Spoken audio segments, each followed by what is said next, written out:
Visión del carnero y del macho cabrío. Es importante leer el capítulo 8 de Daniel porque no lo vamos a analizar versículo por versículo. Bueno, primero, a Daniel le apareció esta visión en el tercer año del reinado de Belsasar, por lo menos 2 años después de otra visión que tuvo de 4 bestias que se encuentra registrado en el capítulo 7 del libro de Daniel. En esta nueva visión dice que Daniel alzó sus ojos y vio un carnero que estaba delante de un río y tenía 2 cuernos. No tenemos ningún problema para saber quién es o qué representa este carnero porque el versículo 20 dice que es o representa el reino de Media y de Persia. Dice también en el versículo 3 que uno de sus cuernos era más alto que el otro y que creció más. Sabemos por la historia que Persia fue más dominante que Media. Ciro el persa fue más poderoso que Darío el medo. Aunque era un reino unido, Persia fue más preeminente que Media. Esto también encaja con la imagen del oso de la visión del capítulo 7, el cual se alzaba más de un costado, y también con los brazos y pecho de plata de Daniel capítulo 2. Todas estas figuras representan al imperio medo-persa. Este imperio es el que destronó al babilónico y se extendió al poniente, al norte y al sur, y hacía conforme a su voluntad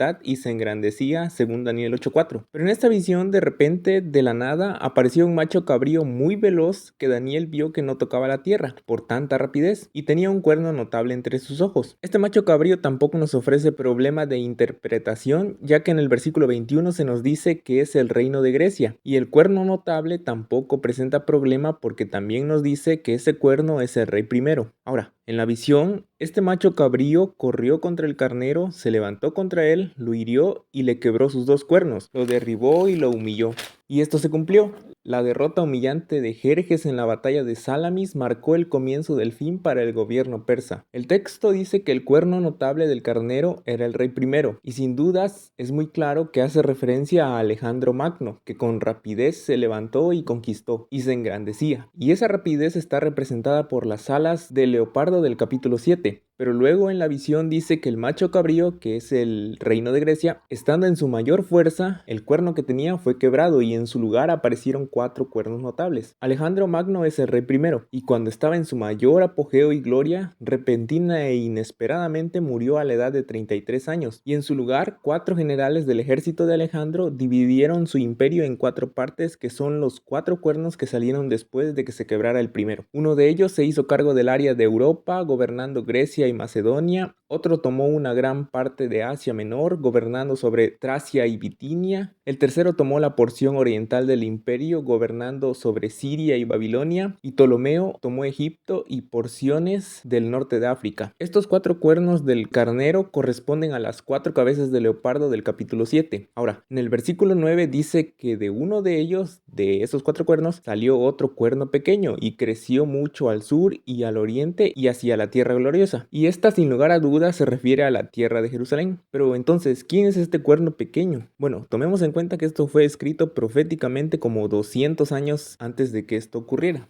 Los 4 cuernos eran gobernantes sobre imperios, y luego el pequeño cuerno es también un hombre que llegó a tener gran poder. El imperio griego sucedió al persa, y los 4 generales sucedieron a Alejandro Magno. De la misma manera, este cuernito sucede al imperio griego dividido. Pero entonces, ¿quién es este cuerno pequeño? ¿Quién es ese hombre que creció hacia la tierra gloriosa? Sabemos que surge de una de las 4 divisiones del imperio de Alejandro, pero ¿quién es y de cuál?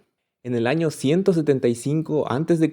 surgió de la dinastía en Siria un hombre llamado Antíoco Epífanes, hijo de Antíoco el Grande. Él gobernó desde el 175 a.C. hasta el 164 a.C. Ese hombre era enemigo de Dios y de su pueblo, prohibió que los judíos se circuncidaran, ordenó que las escrituras sagradas judías fuesen destruidas, se burló de las ofrendas y sacrificios levíticos, ofreciendo un cerdo sobre el altar en Jerusalén y esparciendo su caldo sobre el santuario. Véase el versículo 11 y 12 de Daniel 8. Ese hombre era conocido como Epífanes el Loco, quien mató de una sola vez cerca de 100,000 judíos. Algunas de sus atrocidades están escritos en libros de gente que vivió en esa época.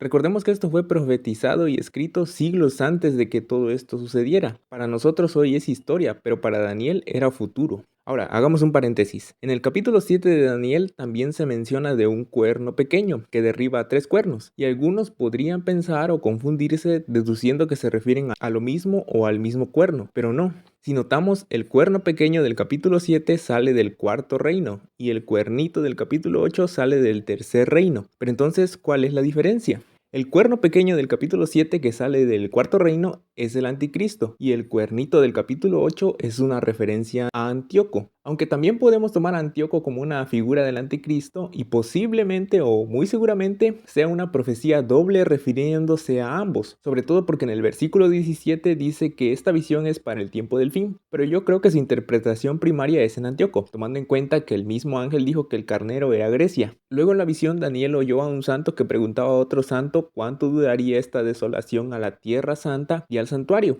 Y la respuesta está en el versículo 14 y es hasta 2300 tardes y mañana. Luego el santuario sería purificado. Este periodo de 2300 días es la duración de tiempo en el cual el santuario en Jerusalén fue profanado por el ejército de Antíoco Epífanes, desde el año 171 a.C. hasta el 25 de diciembre del año 165 a.C. Un sacerdote judío echó al ejército sirio en el año 165, tiempo en el cual el templo fue limpiado y rededicado, luego de su contaminación. Y esta limpieza fue celebrada como la fiesta de la dedicación, que también tiene una mención en el libro de Juan capítulo 10 versículo 22. Y es así como este hombre es una figura del futuro anticristo y de sus atrocidades y abominaciones que hará. Y posiblemente sea una profecía doble, siendo su cumplimiento cercano y principal en Antíoco y el lejano y futuro con el anticristo. Dios permitió que esto pasara a Israel por su rechazo nacional y prevaricación. Versículo 12. De la misma manera va a ser permitido por Dios que el futuro anticristo devaste a Jerusalén y a los judíos y que pasen un tiempo de angustia y tribulación cual nunca ha habido antes por su rechazo al Mesías. Este tiempo es específicamente para el pueblo de Daniel, o sea, los judíos, véase de Daniel 12:1, y también para todos los que lo rechazan y aunque no lo rechacen, pero que no le entregan su vida. Pero a todos los que le recibieron, a los que creen en su nombre y les dio potestad de ser hechos hijos de Dios, no pasarán por este tiempo de aflicción y juicio.